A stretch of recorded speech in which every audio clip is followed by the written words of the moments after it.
अहिल्यानगर जिल्ह्यातील श्रीगोंदा शहरातील हिंदू मुस्लिम सामाजिक सलोखा राखण्याबाबत श्रीगोंदा येथील नागरिकांनी अहिल्यानगरचे पालकमंत्री राधाकृष्ण विखे पाटील तसेच जिल्हाधिकारी सिद्धराम सालीमठ आणि जिल्हा पोलीस अधीक्षक राकेश ओला यांना निवेदन देत मागणी केली आहे। छत्रपती शिवाजी महाराज यांचे आजोबा मालोजी राजे भोसले यांनी राष्ट्रसंत मोहम्मद बाबा यांस श्रीगोंदा शहरात जमीन आणि मठ बांधून दिला। तेव्हापासून आजपर्यंत शेख मोहम्मद बाबा हे प्रत्येक धर्मियांचे ग्रामदैवत मानले जाते।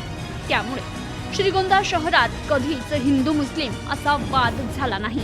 दिवाळी सणाच्या पाडव्या दिवशी ससाणे आणि शेख परिवारात काही वादात श्रीगोंदा पोलीस ठाण्यात रीतसर गुन्हा देखील दाखल आहे। यात अनेकांना अटकही केली असून सध्या न्यायालयात याचं कामकाज सुरू आहे। ही घटना आणि वस्तुस्थिती पाहिली असता यात हिंदू मुस्लिम असा कोणताच वाद नाहीये, तरी देखील मंत्री नितेश राणे हे या घटनेआडून हिंदू मुस्लिम असा कृत्रिम वाद निर्माण करतायत आणि पोलीस प्रशासनावर दबाव टाकून त्यांनी अनेक निरपराध व्यक्तींवर गुन्हे दाखल केले।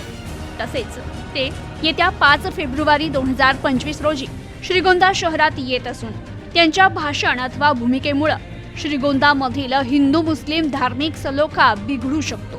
त्यामुळे या घटनेचे कोणतेही धार्मिक भांडवल करण्यापासून मंत्री नितेश राणे यांना रोखावं आणि या घटनेची हिंदू अथवा मुस्लिम समाज व पोलीस यांच्याकडून वस्तुनिष्ठ माहिती घ्यावी, असं या निवेदनामध्ये नमूद करण्यात आलंय। Bureau report, news today 24।